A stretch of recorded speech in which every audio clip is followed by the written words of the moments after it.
Good morning, y'all. Good morning, everybody. Let's maybe get started here. I'm so excited to see y'all, and I appreciate it. I know it's a really busy time of year, but I know that each of you know how much this matters to me and how much opportunity I really think that the IPSI program holds in the work that y'all do. So I thought maybe before we get too close to session, it might be good to begin that discussion, and then there's time for more as we move forward on this. So before we get started, would y'all just join me in a word of prayer for a minute? Dear Heavenly Father, as we come to you this morning, as we have people who are out in our state that are listening and watching and have huge needs, we just ask that you help us to open our hearts, our ears, our eyes, our minds to really embrace this opportunity, and those that are here today to update us and bring us strong messages of hope for those who can really benefit from these services. And I ask that you be watchful over all those who are on our roads, some that may be heading here, some that may be listening from afar, and just bless our great state of Georgia. In your name we pray, amen. Okay, before we get started too, I want to, and you'll hear me do this again as we move forward with a larger meeting, but certainly this committee is touched and saddened by several things. I'll start, first of all, by the fact that you've all probably heard that our speaker is not going to be running for speaker this next week. So that is, he was a champion of much of this. So we'll keep him in our thoughts and prayers right now. And then Wayne Howard and his sudden walk to heaven. I'm so sure. What a good man. He was so faithful and such a good member of this committee and served his community well. So we'll keep them in our thoughts and prayers and their families. And let's get down to business. We are here today to talk about inclusive post-secondary education and have an update presented by the Georgia Council on Developmental Disabilities. I think, Darcy, Rob will be starting with you. So whichever is most comfortable for you, whether you'd like to sit or be at the podium, whichever works. And with your slides, I don't know what. Can you all hear me? We can hear you very well. Right. Thank you. No, thank you so much, Madam Chair. And to any members of this subcommittee that may be joining us online, we are so grateful. We want to thank you all so much for having us here today. So as y'all know, this fall, I became the executive director of the Georgia Council on Developmental Disabilities. And for us at GCDD, our colleagues at the Center for Leadership and Disability, all the inclusive post-secondary programs. Microphone down. Okay. Oh, I see. Understood. There, that's better, isn't it? All right. But on behalf of all the IPSC programs across Georgia, and most importantly, our students and their families, now our alumni and their families too, we just want to acknowledge that we really appreciate this opportunity to give you all a really thoughtful update about IPSC across Georgia. So before we get started, Madam Chair, if I may, I wanted to take a moment to acknowledge another person who recently left us, and that is an American hero and a hero of the disability community from right here in Georgia, Lois Curtis. Lois was sent to live at Georgia Regional when she was 11 years old, and she spent her teens and her 20s in and out of institutional environments. She and Elaine Wilson changed the course, not just of their own lives, but literally of countless other folks with disabilities and behavioral health conditions all over the United States. And that was when they became the plaintiffs in the Olmstead case. But Lois was an acclaimed artist. She was a woman of very deep faith, and she was a woman of vision. And I say that because I think she had to be, because having gone into an institution at 11 years old, it amazes me that Lois had the vision to see that her life could be different and was brave enough to pursue that. So what that brings me to when I think about our meeting today is I've been wondering, if we hadn't had a Lois Curtis, would we even have inclusive post-secondary education? If we hadn't had this woman, Lois and Elaine, standing up and saying, I want out of this institution, I can live in my community, would we have even had this wave of students saying, hey, I can go to college, I can build the life that I want, I can make my own choices? I really don't know if we would. So I wanted to just acknowledge Lois and her legacy at the start here. Thank you. And on the subject of legacy, of course, this coming legislative session marks 10 years, which is hard to believe in some ways, but 10 years since the General Assembly began appropriating funds to support inclusive post-secondary education. And at that time, 10 years ago, I was learning what inclusive post-secondary education was. I think a lot of folks here at the General Assembly and folks around the state were doing the same. And at that time, we had one IPSC program in all of Georgia. Today, we have 8 programs and almost 150 students. And we also have an alumni base, which we certainly did not have 10 years ago. But we have these alums full of young people and their families whose lives have been changed by IPSC. And we're going to share some more with you about that later today.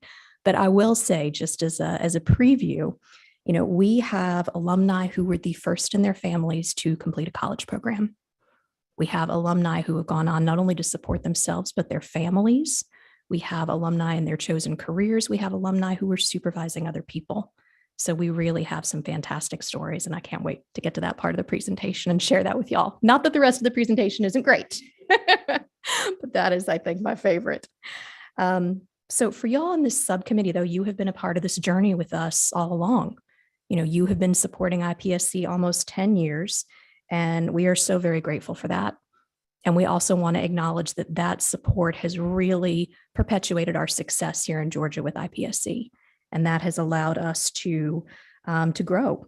It's been a major contributor to the student success and to the alums. And it's also why Georgia is looked at as a national leader in inclusive post-secondary. So our presentation today is really around past, present, and future of IPSC, just a little bit about where we've been, quite a bit about where we are now and where we want to go. And in the spirit of where we want to go, I did want to mention that more broadly for the disability community, something we anticipate doing in the coming session and years is working with y'all on this committee, working with your colleagues in the Senate, as well as the governor's office on waivers and direct support professional wages, because we really see that as a huge opportunity, not just human services, but an economic opportunity for this community in the state of Georgia. But that said, we want to turn the focus back to IPSC today, and hopefully technology is on our side. Good morning. We're going to go ahead and get started with an IPSC video.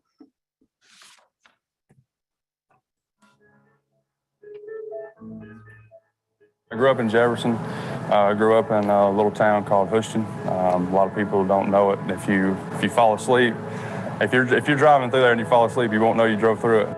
For as long as he can remember, the University of Georgia was where Wyatt Martin wanted to go to college. Georgia's been my #1 school for years. It's always kind of been a family thing. Georgia's always been that school. Never really thought about anything else. Martin is one of 124 students enrolled in one of Georgia's 8, soon to be 9, inclusive post-secondary education programs, IPSE for short.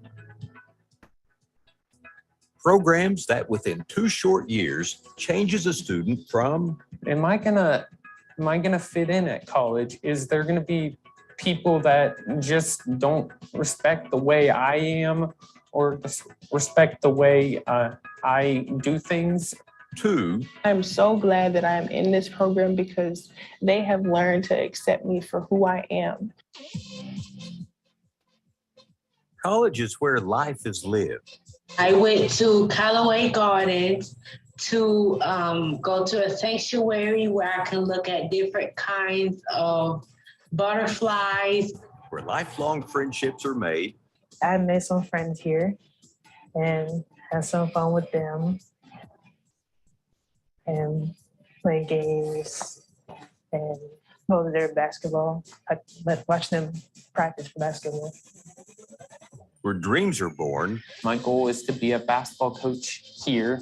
And then my goal is to maybe after that coaching, maybe coach a professional basketball team. And where careers are launched. I like my eyes, my ears, my nose. I like my fingers and my toes. My most favorite part about being a teacher here is getting to just play with the kids and try to relate to them and maybe even teaching them a few new things or even reading a story to them. That's one thing I'm really good at, big animated voice. Like I even like tried to voice match a few characters and, you know, just like even show emotions through the face. I like myself because I'm me.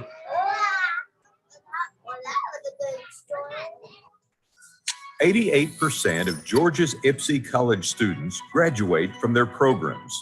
That's nearly 30% higher than the national average and almost twice as high as the state average.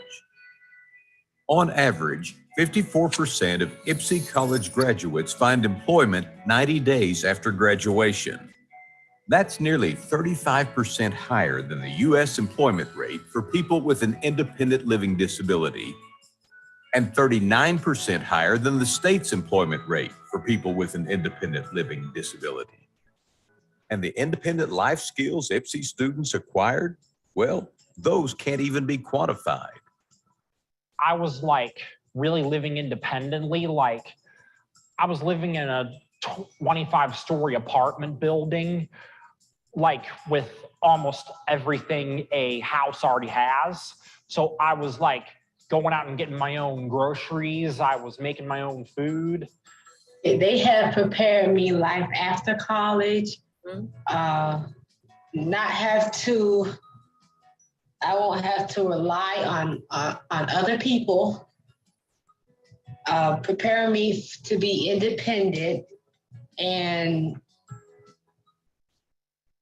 prepare me to go into the real world. You're gonna have to learn how to do like different types of things, like being able to do laundry, being able to clean up after yourselves, being able to run a house well, and not having your parents tell you what needs to be done and what needs to be done and what is the best for you to do, and you choose the best thing to do. Just having the option to go to college is life-changing, especially considering the other alternative.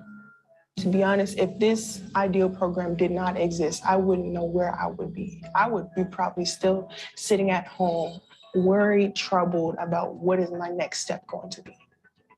Well, after graduating from high school, I would have been searching for a job like firsthand, and I have no idea how easy it would have been to find one as fast as I did.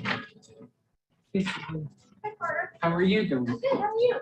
Just doing well. I'm just excited for the school year to start up again. It's that kind of excitement and hopefulness college inclusive programs instill in students. Students who say they want to make their family, their community, and their country proud. I may have a chance with life no matter what possible things they throw at me. So I figure that I can change the world with just one touch. PMA, that's the way I live my life. Positive mental attitude. You wake up every day, you're blessed. I'm very blessed that we got these programs because it helps kids with, you know, all different issues, you know, regardless if you got Down syndrome, anything.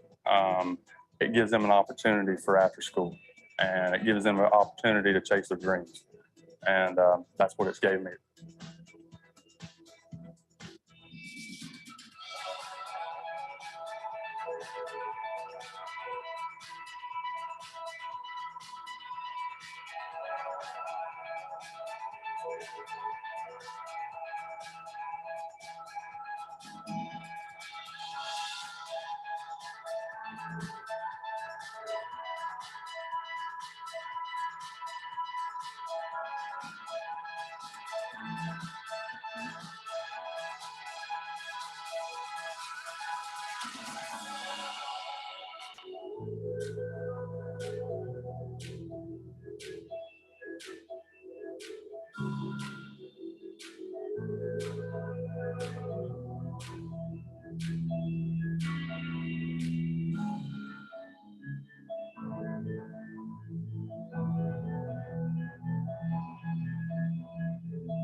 So I hope you all enjoyed that video. We love it. My name is Star Bruner. I am the transition director at the Georgia Council on Developmental Disabilities. Well, let's get started. And I'm going to be checking my notes on my phone. I'm not being inattentive. I will let you know that we will have dedicated breaks for questions throughout, but please feel free to stop me at any point and ask a question. And to give you an overview of what we'll be doing today, first we'll start with a very quick IPSI refresher for anyone listening who may not be familiar. We're going to talk about where we've been. We're going to talk about where we are, including some really great student stories. And we've got Georgia Tech Excel student Kwame Owusu here with us today, and he'll be speaking later. We're also going to talk about where we're going, and then we're going to speak about some advocacy needs that we have. So number one, what is inclusive post-secondary education? IPSI, as I'll be calling it for the rest of the presentation, or we'll be here all day. IPSI is just college. It's college for students who have intellectual and developmental disabilities. Gives them the opportunity to attend college alongside with their peers who may or may not have a disability. And very quickly, what are the hallmarks of a good IPSI program? Obviously, inclusion is really important. Our students are going to the same classrooms, same clubs, same dorms. Academics, these are real learning institutions. This is real higher education. These are not day programs. Accommodations, our students do receive extra help with schoolwork. They may receive modified test times or maybe length of projects, but there are administrators at each program that help tailor each student's course load with each professor. So it's a pretty intensive program. And then also, I think that IPSI programs are even more employment focused than typical college experiences. We really work hard to find our students paid internships and paid jobs, which obviously is really important to the disability community. And then lastly, the fun stuff, football games, affinity clubs, student government, dining halls. We have an Excel student at Georgia Tech who is in the marching band. We have at UGA's Destination Dogs, a student who connected so closely with her peer mentor that she ended up attending her wedding when she graduated. So real connections are being made. And I'm not going to read all of these, but our students do learn other things in IPSI programs like self-determination, motivation, social skills, transportation. On some campuses, that looks like learning the campus bus schedule, but on our rural campuses, that might look like learning how to navigate ride-sharing apps like Lyft or Uber. They also learn workplace skills, personal finance, and if you know anything about IPSI students, you know that they are civically engaged. They are highly visible when they get any opportunity to come to the Capitol. They participate in letter writing campaigns. You may have even received some, and they are really engaged in advocating for themselves and other students to get the opportunity for inclusive post-secondary. And a broad look at the map of IPSI in our state. We have 8 options with the 9th one coming in just a couple of months. I will go through all of these very quickly. There's Albany Technical College. Their program is called LEAP. That's in Southwest Georgia. That's our only technical college in the IPSI system. In West Central Georgia, we have Columbus State University. Their program is called GOALS. In Swainsboro, we have East Georgia State College with the Choice program. Here in Atlanta, we have Georgia Tech's Excel program, which again, you'll be hearing from a Georgia Tech student shortly. In Statesboro, there's Georgia Southern University. Their program is called Eagle Academy. At Georgia State, there's a cool program called IDEAL that focuses on digital media, arts, and literacy. They are singular in that they have a focus, unlike all of our other schools. So that's a great program. There's Kennesaw State, which is, I actually went to Kennesaw State. Charlie, who you'll hear from later, went to Kennesaw State. So this program is near and dear to our hearts. Their program is called the Academy for Inclusive Learning and Social Growth. And then when you think college in Georgia, you probably think University of Georgia. And so obviously UGA has joined us with a program called Destination Dogs. And filling in that central role in the middle of the state, where geographically very important for students to have options, will be Milledgeville's Georgia College and State University. It will be called Thrive, and that opens just in a couple months. So we're excited about that. Just so you can see the different capacities of each of the programs, you can see right away that Georgia Tech and Kennesaw State consistently are our largest programs, and they consistently make up almost exactly half of the student population every single year. So right now, this school year, we have 143 students enrolled. The video that you saw was based off of last year's data, so it was a little bit lower, so we've increased our enrollment. And you can see that the programs range in size from Kennesaw State's 40 being our oldest and largest program, all the way down to Georgia College will accept 4 students for their first semester. And here's a map of what IPSI looks like across the country. You'll be able to see probably better in your handout. Each state has a number in it, and that number represents the number of inclusive post-secondary education programs in that state. Excepting for Florida and North Carolina, you can see we're doing really well in the Southeast. And I did want to point out that Georgia has been a leader in IPSI consistently. We were an early adopter with KSU in 2011, and we got the ball rolling.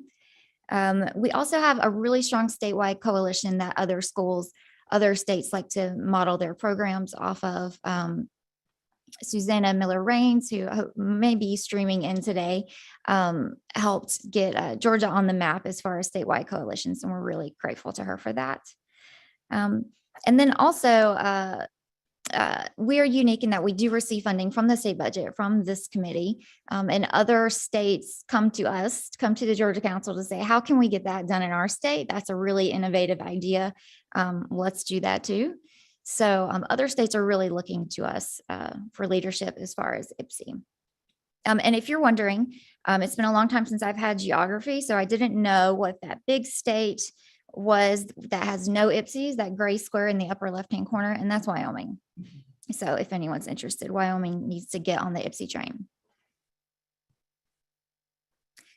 This is just a simple representation of the legislative support that we've enjoyed over the past few years. You can see that starting in 2013, we received $100,000, and in 2015, that doubled. In 2017, that went up to $500,000, and that's the year that it went to Georgia Vocational Rehabilitation. But the following year, it returned back to Georgia Council on Developmental Disabilities. And ever since then, that allocation has remained flat or below.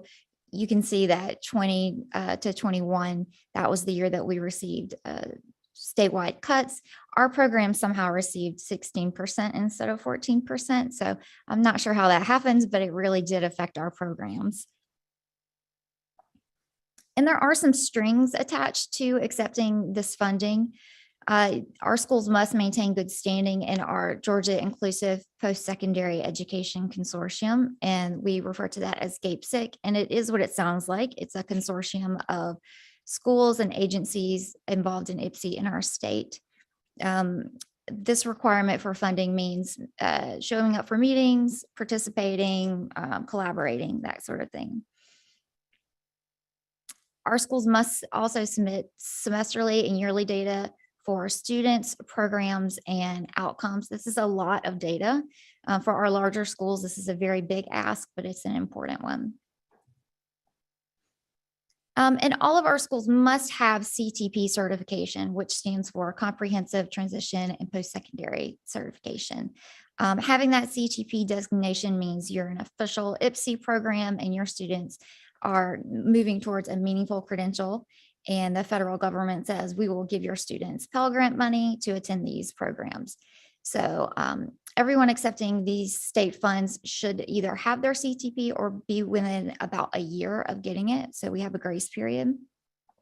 And involved in keeping your CTP, at least 50% of each student's course load must occur in an integrated setting. So in the same classes as students who may or may not have disability. And as a side note, most of our programs are 75 or even 100% inclusive. So this is a safe bar for right now. We also promote participation in fully inclusive social activities and clubs, not just IPSI clubs. You know, our students do enjoy hanging out with one another in IPSI programs, but we really encourage them to participate in pre-existing organizations. And then also, obviously, we want our programs to lead to individualized plans for each student that leads to competitive integrated employment, which is obviously the gold standard for people with disabilities. And here's a break for questions if you have any at this point.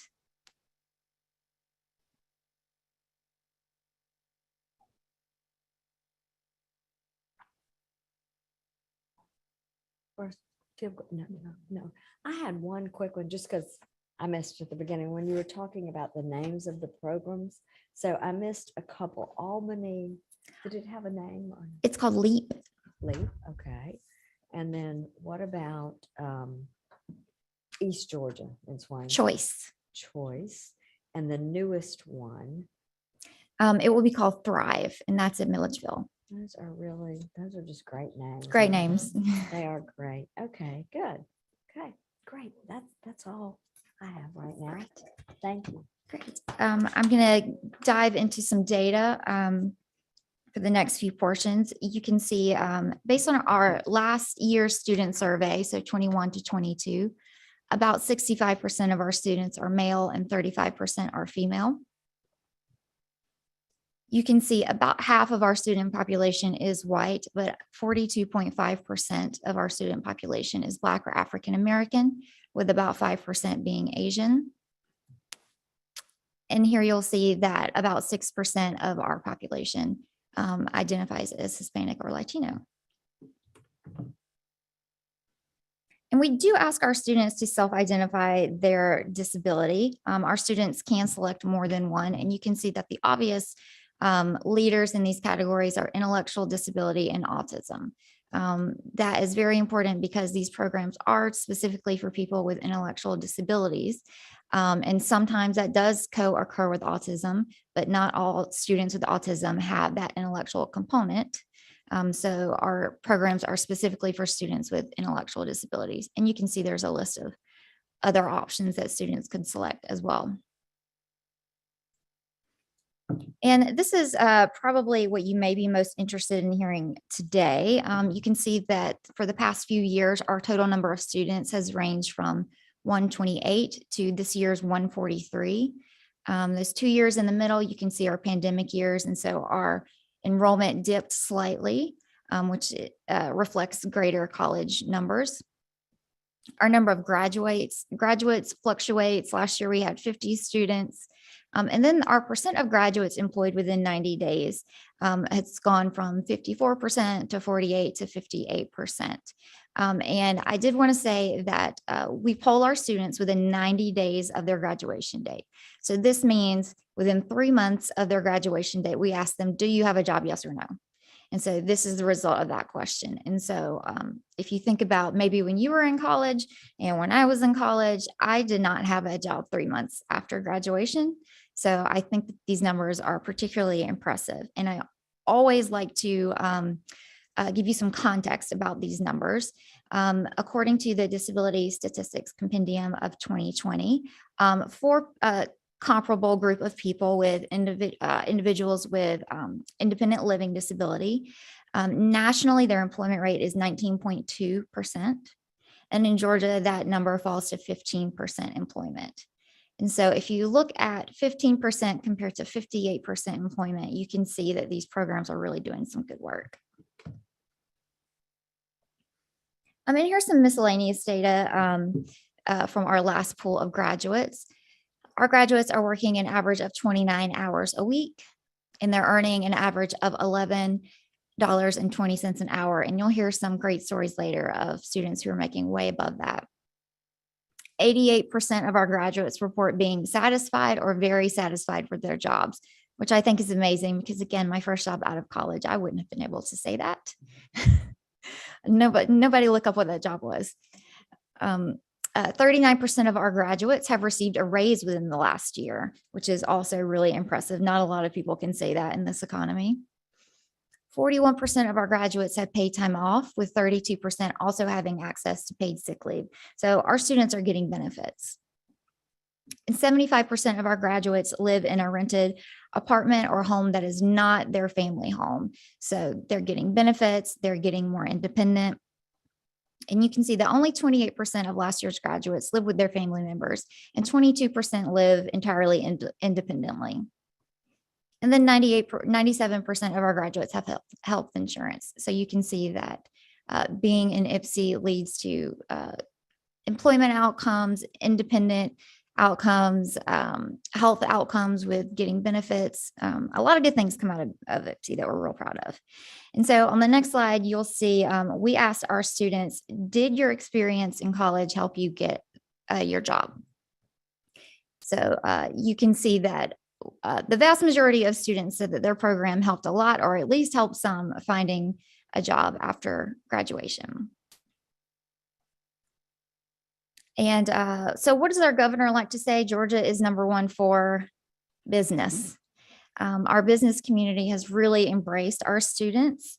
Our students are working across all industries, business sectors, big and small. Particularly small businesses love our students, make those local connections. And I'm not going to read the whole list, obviously, but I would like to point out the variety of sectors and business size and locations across the state. You will see Atlanta in the metro area being represented a lot in this list. But again, if you think about the fact that half of our student body comes from Kennesaw State and Georgia Tech, that would make sense. And from this list, I'll pull out the Center for Civil and Human Rights in Atlanta, Fort Yargo State Park in Winder, Emmanuel County School System in Swainsboro. These are some of the places that are employing our students or graduates. For the second half of the list, Phoebe Putney Memorial Hospital in Albany, they employ our students. There's Zoo Atlanta. There's a really neat boutique in Columbus, Georgia called the Posh Peach. It's difficult to say, but they love our students. The woman who runs the business there, she reaches out to the IPSI program there and says, bring me your students. I want to work with your students. And we have heard that from other programs across the state. I have heard from Kennesaw before that businesses in the Kennesaw area will call them and say, who do you have for us? We want your interns. We want your graduates. So you can obviously see that the business community appreciates our graduates and they're tapping into that workforce. And this next fun slide talks about where our students are getting their money for tuition for these programs. Some of these programs are quite expensive. Some of them are quite affordable. The most noticeable thing about this chart, I think, is the light blue bars that represents GVRA's amount of funding. You can see a sharp decline over the past 3 years in their funding. In 2020, GVRA changed their funding model for our students, and it significantly impacted who's able to attend college. Our technical college students are supported with tuition payments from GVRA, so that's what represents a good portion of that. And then also in 21 to 22, we were down a program. We did have an IPSI at West Georgia, Project Wolves, I think was the name of it. But they unfortunately lost their supporters there, graduated their students. So we had a year without a program there, but now we're getting back to base numbers with Milledgevilles. And you probably want to know where your money's going. We appreciate all of your money, and I do track where it's going and where it's being spent. You'll see over the past 5 years, and then that last year, the current year, that's a projection. I have their projected budgets. The largest portion you can see is that we're spending just over 50% of funds on personnel. These are those really important academic transition teacher positions that help students tailor their coursework with their professors. These are crucial and vital to these programs. You can see that we've been spending about a third of these funds on direct student scholarships, particularly in the time after GVRA's funding model changed. We also spend a consistent chunk of funds on peer mentors. And then there's a very small category of other, and that falls under materials like books, software, and then sometimes transportation. And here I'm going to stop for questions before we get into the student stories. Representative Vanderbilt. Yes, are all of these students in state? Are they all coming from Georgia? Or do No. students come from out of state? Like how much border crossing happens with students in different IPSI programs? I don't have direct data on that, but I do hear from almost every program that they're getting from South Carolina, Alabama, sometimes Florida. Okay, thank you. Is the tuition different for out of state like it is in our other schools versus in state? The tuition is, but the program fees aren't. Okay. Dan will be able to speak more to that later. Okay. He's the university guru. The tuition would be based on the university's guidelines. So the tuition would be based on the university's guidelines for in-state versus out of state. Okay.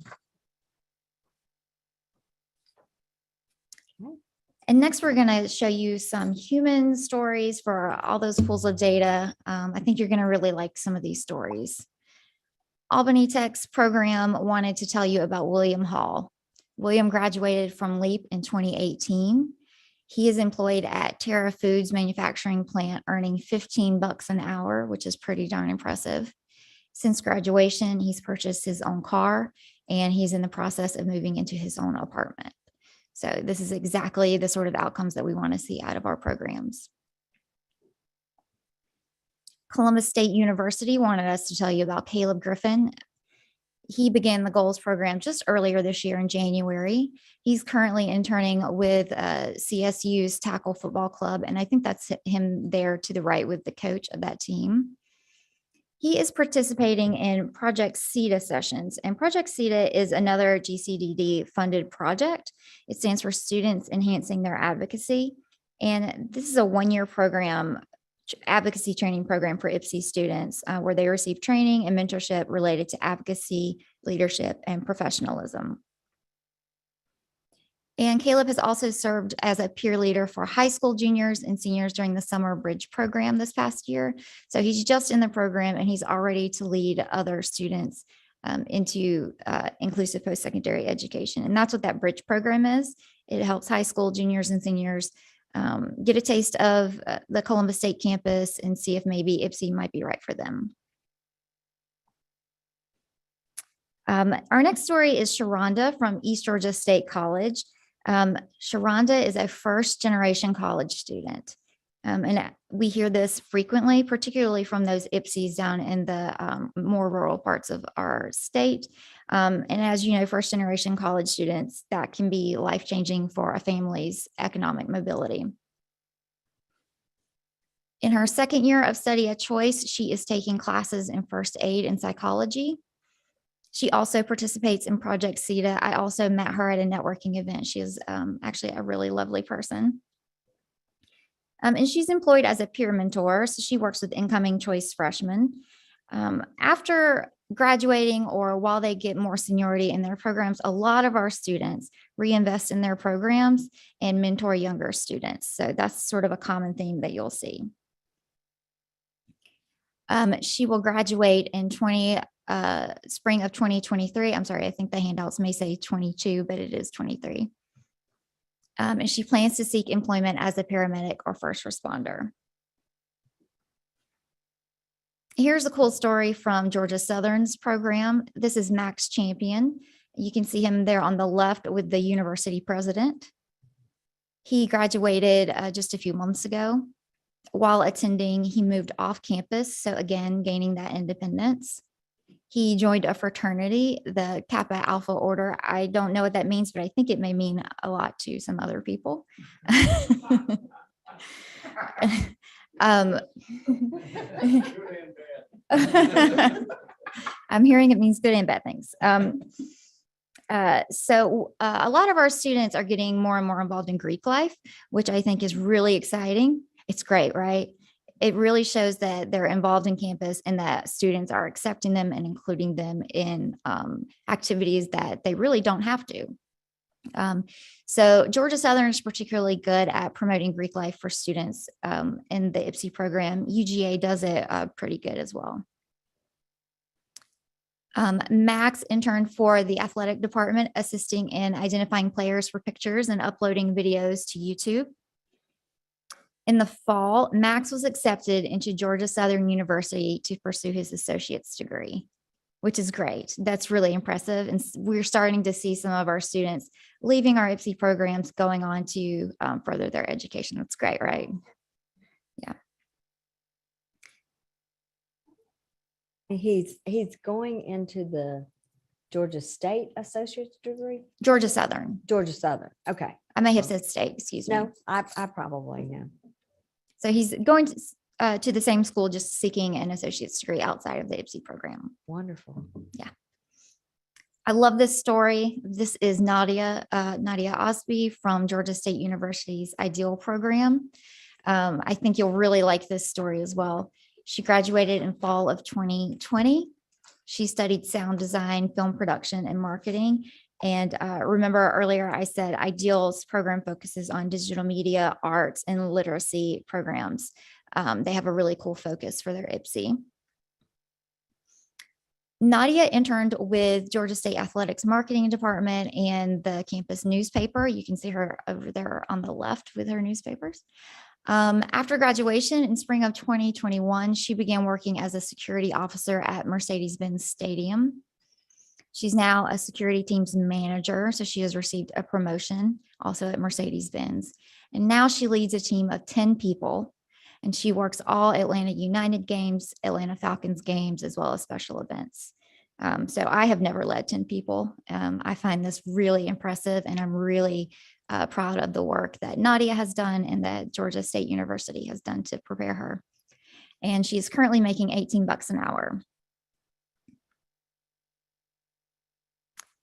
Kennesaw State University wanted to tell you about Leah Maraska. She's in her second year of the Academic, Social, and Career Enrichment Program, which is the first 2 years of a possible 4-year program at Kennesaw State in their IPSI program. She'll graduate shortly. She's at a paid part-time position at the Night Owl on campus, and she has just been named Employee of the Month, which we're really excited for her. And again, you can see that she is pursuing advanced education. She plans to attend Beacon College next fall as a degree-seeking student. And everybody's favorite, UGA. They were excited to share Burke Lyle's story with you, and I am too. Burke graduated in May of 2022 with a certificate in college and career readiness in sports media.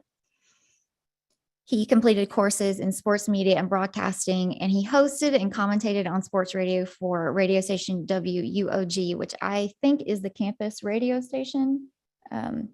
That's what it would sound like to me. He's a member of Grady News Source at UGA, which is a product of UGA's School of Journalism. He created his own podcast that highlights local high school sports in the Athens-Clarke County area. And now he is employed by UGA Athletics as a class checker and a fangineer by UGA Athletic Hospitality. And I will tell you what those two positions mean because I had to look them up. A class checker is someone who makes sure that student athletes are meeting their classroom attendance requirements, which I think is a cool job. I would love that. I'm sometimes called a chief compliance officer. Also, a fangineer is a student or graduate who welcomes crowds to large athletic events at Sanford Stadium. And you can see through Burke's story that through line between his college study, his personal interests and passion, and his eventual career. And next, I'm going to pass it to Kwame Owusu. He is a current Excel student at Georgia Tech, and he's going to tell his own story. So welcome.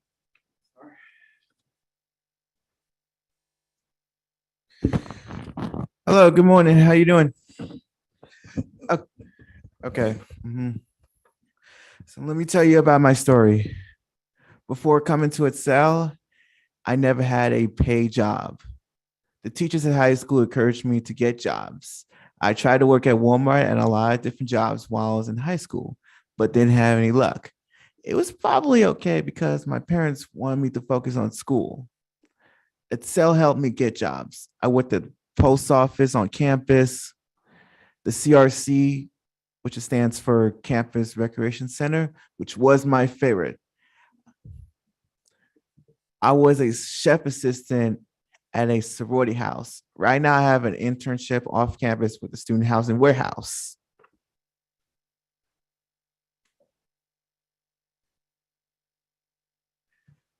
I was going to work at Tech Dining during my sophomore year, but later got a job at Hartsfield-Jackson Atlanta International Airport in February 2021.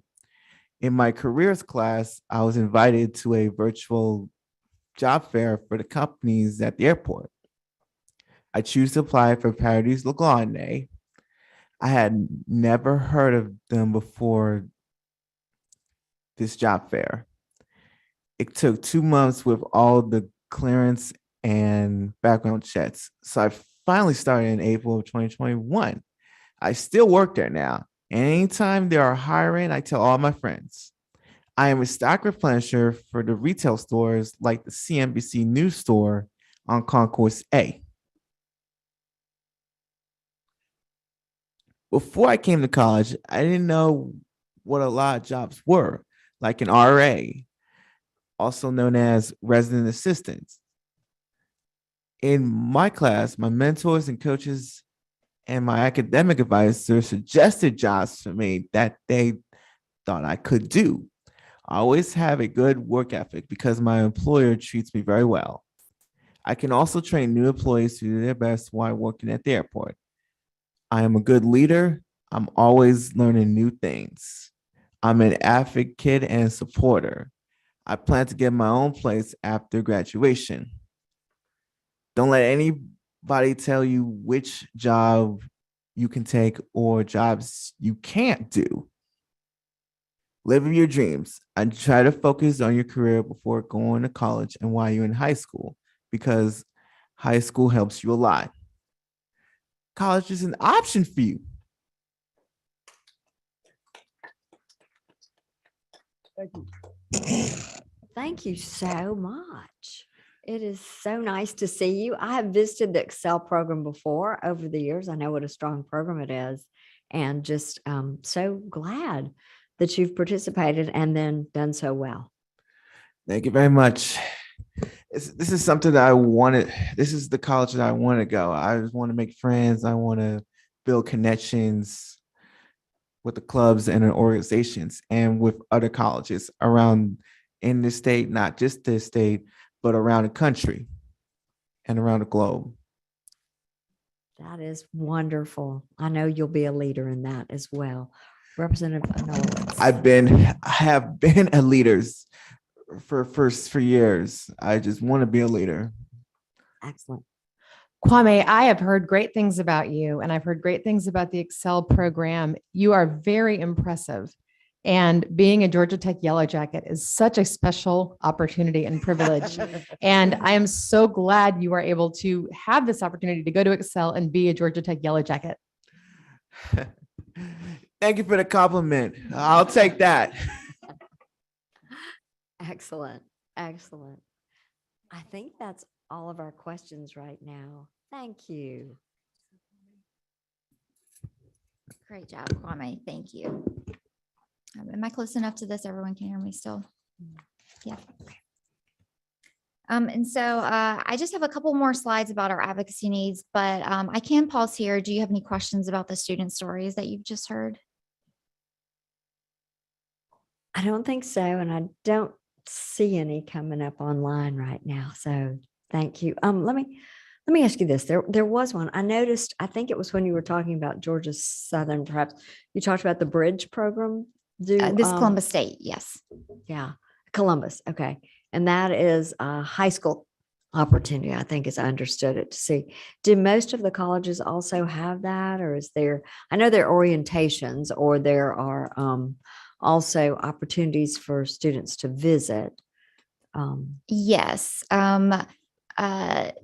Carol at Destination Dogs is going to not be happy that I've forgotten the name of their program, but they do. They do a summer intensive as well. Georgia Tech does something similar. I'm pretty sure Kennesaw does as well. Georgia Southern, I think, does as well. Those are the ones that I can remember from the top of my head, but they do similar things. So families that are interested can usually find most of them on their individual websites, I would say. Yes. Possibly. Okay, thank you. Great.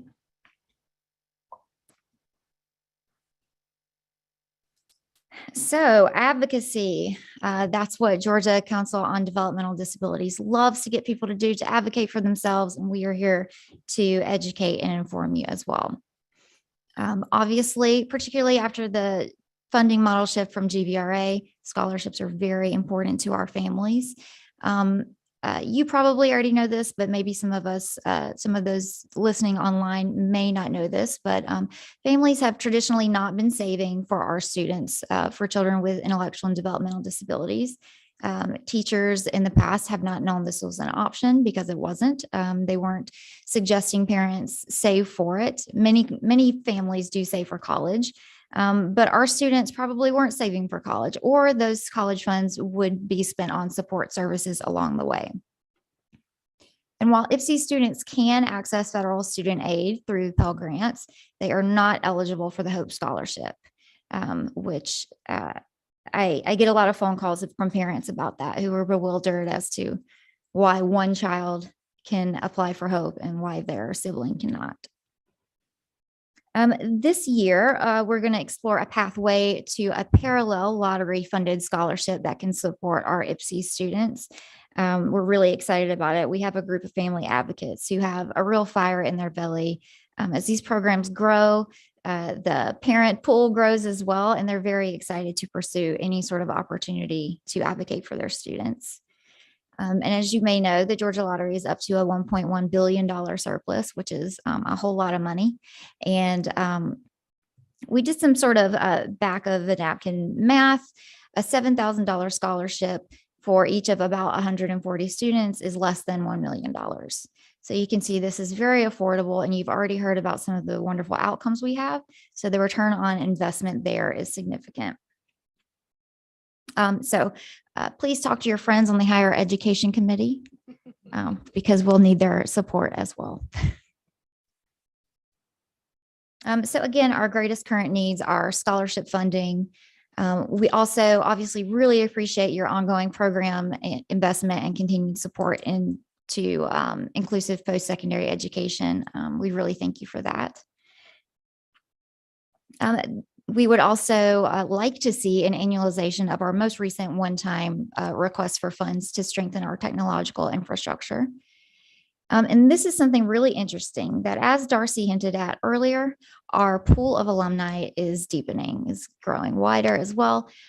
So we really want to have some sort of resource available to them where maybe they have somewhere to go to look for job boards, or maybe employers can go somewhere online to seek out our students after they graduate. And we also want to make that a mutually beneficial relationship. So maybe if we have a position funded for someone to collect this data that is so important, just one person, she'll be getting, he or she might be getting data from these students. And then we'll also be offering resources in return. Georgia Tech actually already does an alumni program really well. So we have a great model to work from.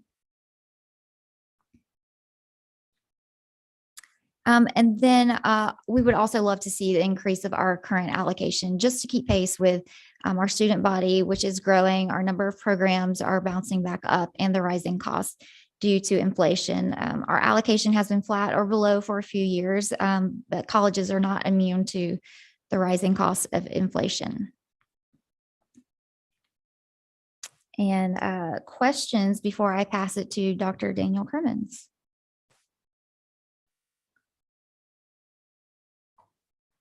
I am not seeing any right now. Do we have any online at all, Amber? No. So thank you. That was an excellent presentation. Thank you. Great. A lot of good information. And now I'll introduce you to Dr. Daniel Crimmins. He is the godfather of Georgia inclusive post-secondary education. And he's going to tell you some good pieces of national data. Great. Thank you. Welcome. Well, thank you, Madam Chair. I'll take that as a welcome back. I have been before this committee, I think 2 or 3 times. It's been a while, and I am now a retired professor from the Georgia State University. So this is one of those times in these rooms where I'm supposed to say "Go Panthers," but it doesn't have the same resonance as some of your more historical programs and their athletic programs. So I was asked to do 2 things today. One was to kind of say, let's take a look at what are the national data on sort of long-term outcomes for these programs and these students. And then I'm going to say I'll take a bit of a pivot into kind of illustrating or extending a little bit of what Star just talked about in terms of sort of future directions. So what do we know about the programs? You heard the case studies. You've seen some of the data. These programs are pretty effective at getting students jobs. Students who attend IPSC programs are 5 times more likely than students with intellectual disabilities in their states to have jobs over the long haul. They are 1.5 times more likely than adults being served by their VR agency to have jobs, paid jobs.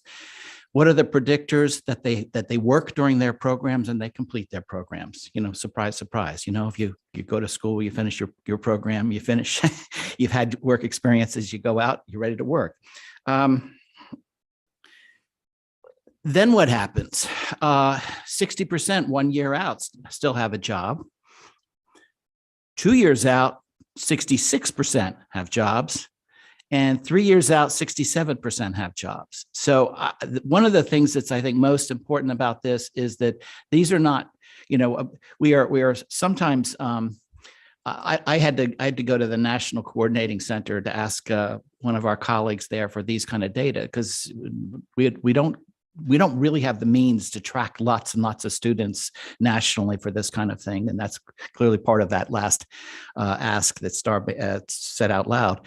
But what's just critically important is that people, they get employed and stay employed. So it's not a transitory thing. And why is that important? So not only are they more likely to be employed for more hours at higher wages and in a greater range of vocations. And so one of the things I think Kwame spoke to is that idea that he tried out 5 or 6 jobs during his program. And, I like to say to people, what do you learn in college? Some of what you learn is, what do you want to do? And what are you sure as shooting about you don't want to do? So I worked for 2.5 years in a nursing facility during my college years. And I knew that I didn't want to make that my career. Thank you very much. But it was important work. It was valued work, but not what I wanted to do the rest of my life.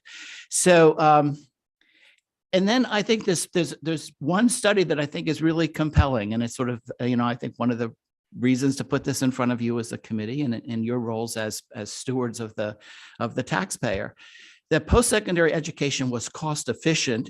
It costs money. You've provided us money, and cost effective.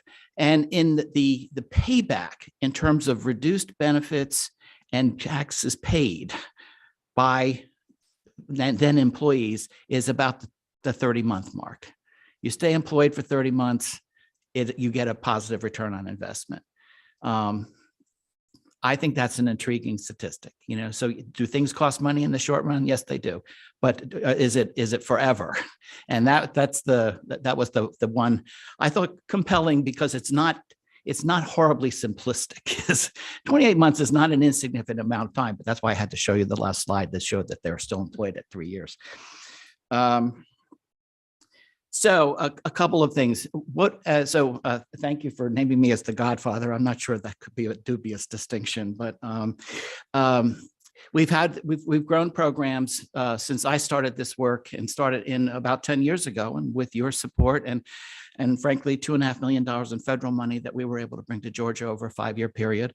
We grew from 3 to 7 programs. And so that investment of federal money really helped us to grow. Your investment has helped us to sustain, absolutely. During that time, I know my experience with inclusive post-secondary education on the national level was that it looked to be a very middle to upper middle class opportunity. And when we started off on this in Georgia, we just said, our programs will look like Georgia. We will serve diverse students. We will serve students from all geographies. We were going to do our best to get out there in every part of the state. And you saw the map that showed that. I think, sort of with the means we have, we've done that. The star showed the demographic breakdown of roughly 40% of the students are African American, 60% are Caucasian. I don't know why we get more boys than girls, but that might just be a disability statistic. But I think we've done a good job in Georgia at sort of creating opportunities in lots of places. Now, I would say I don't think we've done quite enough. I would love to do more. I'd love for Georgia to do more. I think students want to go to the same colleges as their brothers and sisters. This is a state where people have great pride in institutions. Yellow Jackets, Dogs, Panthers, whatever they might be. And we have had programs approaching us at the consortium saying, what could you do to help us get started? And the other thing I will say is that though I am retired from the university, one of my roles in all of this over the years has been how to create the business plan within a university that allows you to run a program. These are not charity programs in the universities. Universities don't run on charity. They want programs to be self-sustaining, and they require funding mixes to do that. And part of our job for the years has been, how do we juggle those funding mixes? So when programs have said, we'd love to start a program, they said, can you give us some seed money? And I'll get to that in a second. So I've been given permission to say 2 names out loud, even though I'm not putting them on slides, but we've had some brief exploratory discussions with Gordon State College in Barnesville. They're open to exploring this. And most recently to a small college in Northwest Georgia that the Madam Chair might be familiar with, Berry College, that gave me permission to say their name out loud, that they would be willing to explore this. And then I'm going to say that, because these are programs that have to be self-sustaining within universities, we have to create the business case for that. So we have 8, almost 9 programs now. You saw the graph earlier, the map earlier. Additional programs require some new investments. Our finding over the last 10 years has been, it takes about at least 1 full year to get this up and going. It usually takes about a year of exploration with a small amount of money to get people on board. And then what we call it is sort of the idea of installation. And that's where you get the registrar's office to talk to the admissions office to create the student record and the codes. And there's just a lot of, universities are bureaucratic places, that. So they require 1 or 2 years of advanced work, and it requires somebody on the campus to be a champion. That person has to be able to dedicate, I'm going to say roughly a quarter to half time to sort of carrying the cause forward with administrators and colleagues, faculty and staff. We're now serving about 140 students a year. You saw the numbers there. That translates to about 65 to 70 new students. So entering freshmen, we'll call them. My estimate, looking at the rates of student, the number of students exiting special education in our state, it's my best estimate is about 1,000 students. I think that's pretty conservative, exit each year, who would be potential candidates from the standpoint of them having an intellectual disability and then having not having access to regular college admission processes, who will then, what's next for them? as my wife's son, we have the discussion sometimes of children, young students, young adults graduating to the remote control and the couch. So these are opportunities that provide an alternate vision to that. Thank you. On behalf of this group, you have allocated $500,000 a year for the last several years. We have a funding formula. Those monies get distributed to programs based on whether they're 2 or 4 year programs, their number of students. It's actually got the formula was shared with all of the program directors, and nobody complained vehemently. So I think that was a testimony to the fact that it found some kind of a right. The hole in the needle was such that we were able to thread it. As Star mentioned before, these funds support personnel, scholarships, and operations. There was a request this committee received for the little budget for technology infrastructure. Should that be granted, the window of time that the little budget can be spent is really not such that it could go to program operations, because it would be, frankly, it would be between March and June, and universities are crazy places in that time. What do we hope? There's 1,000 students entering this pool each year, which would be nice to get to 150 of them. So I'm a pie in the sky guy. So I'm 150. Roughly double the number. In order to do that, we'd have to increase the capacity a bit of the existing programs. We would have to add new programs. We'd have to diversify funding streams. So one way to do this, if the $100,000 was annualized, that would go to the current programs following the distribution formula, allowing them to essentially beef up their infrastructure to support new students. We're guessing that would be maybe, 1 or 2 or 3 or 4 students per campus. Wouldn't be a huge number, but if 8, that's 40 students right there. Adding new programs. Again, pie in the sky. It would be lovely to add 1 new college and 1 new technical school each year over the next several years. Each program we think would probably serve between 10 and 20 students. That if there was an investment of $100,000, we could invest in sort of that. Those monies could be rolling monies that would then, as programs got up and got going, they would no longer have startup funds, and the funding would go to new programs over the course of several years. Adding 1 or 2 programs a year is doable. Adding more than that, given our history with the federal funding, is hard, and frankly, $100,000 wouldn't be nearly enough. But $100,000 would allow consistent growth over the next 3-4 years, probably to add another, as many as half a dozen programs. And with that, let me just remind myself.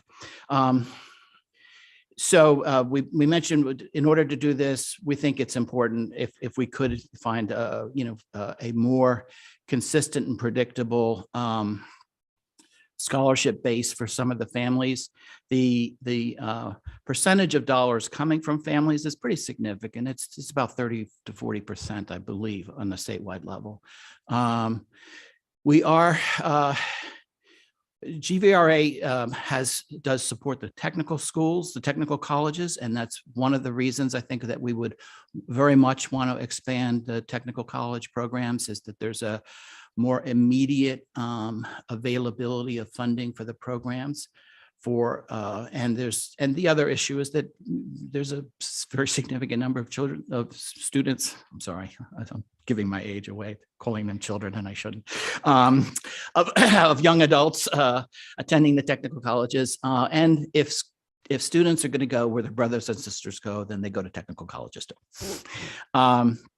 But we do see some prospects there. GVRA has worked to make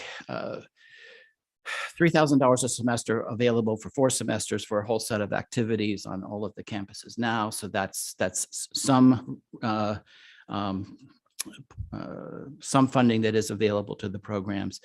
And then we do see that there's other potential to work with our behavioral health and our education departments to identify other funding streams. So I think that's me. Okay, the results would be, if we, with this, could we increase capacity to 150 new students per year from about 65, 70?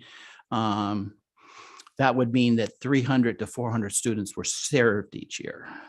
So there's the new ones, and then there's the folks in either 2 and 4 year experiences. Increase the number of programs of 8, soon to be 9 to 15 or more, 14. Increase program access to colleges, universities, technical colleges across Georgia.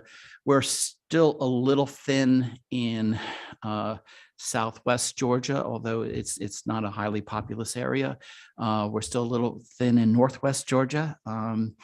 And frankly, the capacity, though the 2 largest programs in the state are here in Atlanta Metro, so is 2/3 of the population in the state. So there's certainly room for, I think there's be a demand for students in the Atlanta Metro area to be served here.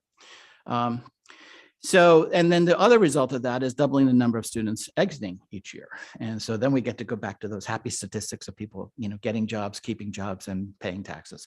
And joining the workforce. So I thank you. And I too will pause for questions before I hand it over to my colleagues for the wrap up.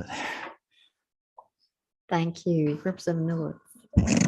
A couple of questions. One, first of all, I think you nailed it when you said that the primary alternative for these students is to graduate to the remote control on the couch. And we know that that is something that the state will in many ways ultimately be subsidizing in terms of disability payments, all of those other things, the state being state and federal government. So I think that there is a very worthwhile and fiscally responsible argument to be made for increasing funding for these programs on the front end, helping these kids be the independent adults that they want to be and that their families want them to be, and that we as a society really, should want them to be. So I'm glad you said that, because I think that really nails what the alternative is for so many of these young people. I wanted to ask, and also I'm glad you pointed out, you mentioned that private universities are beginning to look into these programs, because that's a question I had also, because we have a very vibrant and robust and geographically diverse community of university and colleges here in Georgia. So I'm glad, and I think this is a very interesting business opportunity for them to think about. I wanted to ask specifically about fundraising and development, and are there opportunities for these programs to participate in development and fundraising the same way that the regular the same way that the universities do? How does that typically work, and is that an option? Yes, it's an option. And I think on different campuses, it is there are different levels of priority on campus for how much of an option it will be actively. I agree totally that is a source that many of us have spent whole careers not really tapping into and are not that familiar with. I do know that certainly of the 2 largest programs in the state, I think they were very active efforts at different points in their development for philanthropic support. So yes, it's out there. Are we doing it in as coordinated a fashion as we might? Speaking as a person that retired mid-pandemic, we had some discussions within the consortium of having all the programs bring their university development people to a meeting and saying, what do we do, folks? That was derailed by people saying, I have to provide an educational experience for students that is by the regulation not allowed to be a distance learning experience, and yet everybody on the campus is distance learning, and how do we do? So we were sort of set back. I do think that that could be put back on the agenda for future coordinated effort. I know it happens in distributed ways, but it's not been as focused, and we've not bragged about it as much as we should, probably because it's been an area in which there is, I'll just say politely, then there's a sense of it being a zero-sum game. So if I'll say I'm at Georgia State and you're at UGA and we both go to the same philanthropist, we're not both going to get $10,000. Somebody's going to get 20 and somebody's going to get 0. And so that would be that'd be the one area that I'll say there might be some competition. Other than I'll say, I think that the consortium has done a great job of keeping people focused on our common commitments and really how that we really do need to be we need to be in the lifeboat with the rising tide. Maybe that's a bad use of metaphors. We need to be in the boat with the rising tide.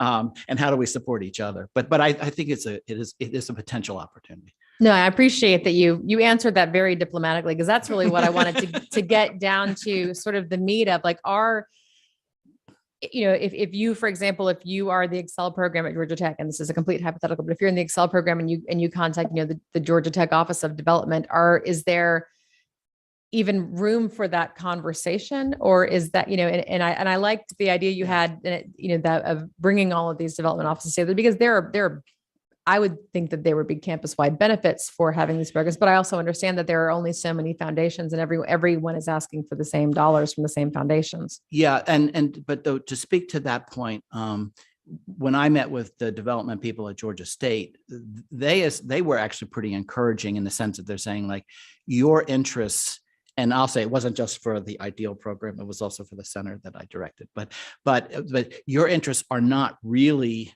the same as what our existing donor pool is doing. Our existing donor pool likes, sports or arts or music or, or buildings. We need to find somebody who might enter our donor pool who is connected to a disability identity, who would say, this is what my son, daughter, niece, nephew, grandchild, they could benefit from a child like this, and therefore come into the university's pool. So in that sense, we would have to be equally diplomatic in working with our development offices to say, look at how this is an opportunity for you. So she said I was the godfather. I guess our godfather's diplomatic. I don't know. Madam Chair. I don't see any other questions at this time, none online either. Thank you so much. And for all the many years of dedication you put into this and the great understanding and grasp you have. Well, So you've been one of our heroes for certain, and you know that. So we appreciate I believe you. in it. And your other members. Thank you. Thank you so much.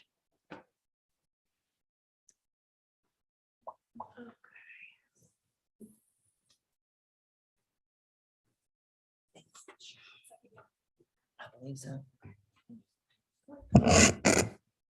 Oh, Lord. We probably have it too tight right there. I'm sorry. It's okay. I can think small thoughts. Gotcha. And I can usually fit.